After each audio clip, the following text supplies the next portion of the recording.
ഒരുമനയൂർ ഗ്രാമപഞ്ചായത്ത് കമ്മിറ്റി യോഗത്തിൽ ഭരണ പ്രതിപക്ഷ അംഗങ്ങൾ തമ്മിൽ ബഹളം. UDF പ്രതിപക്ഷ അംഗങ്ങൾ കമ്മിറ്റി യോഗത്തിൽ നിന്ന് ഇറങ്ങിപ്പോക്ക് നടത്തി.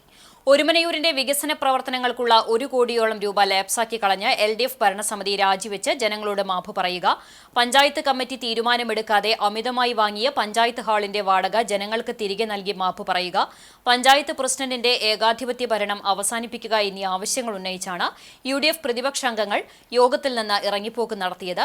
തുടർന്ന് പഞ്ചായത്ത് ഓഫീസിനു മുന്നിൽ ഏകദിന നിരാഹാര സമരവും ആരംഭിച്ചു. പ്രതിപക്ഷ നേതാവ് KJ ചാക്കോ, നഷ്ര മുഹമ്മദ്, ആരിഫ ജുഫയർ, UDF നേതാക്കളായ Hamza Kadathara, VP Ali, Abdul Wahab, EP Kuriakose, VA Mohanan, Hisham Kappal എന്നിവർ സമരത്തിന് നേതൃത്വം നൽകി.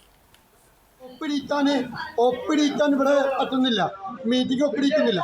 അങ്ങനെ പ്രസിഡന്റ് തോന്നിയാസം പ്രസിഡന്റിനെ കൊണ്ട് പിന്നില് പ്രസിഡന്റല്ല ഭരിക്കുന്നത്, ഇവിടെ ഭരണചക്രം വേറെ ആളെ ഭരിക്കുന്നത്. അപ്പൊ ഈ ആള് ഏതാളായാലും കുഴപ്പമില്ല. ഇവിടുത്തെ ജനങ്ങളുടെ വികസനം, ഒരുമനയൂരിന്റെ വികസനം, ഇവിടെ ഒരു ജനങ്ങൾക്കൊരു കയ്യൊപ്പ് തെറ്റിയെന്നല്ലാണ്ട് വേറെ ഒന്നും ഉണ്ടായിട്ടില്ല. ഇവിടെ UDF വരും, ഇതൊക്കെ ശരിയാക്കും, ഒരു സംശയവുമില്ല. ഇവിടെ LDF വന്ന് റോഡുകളും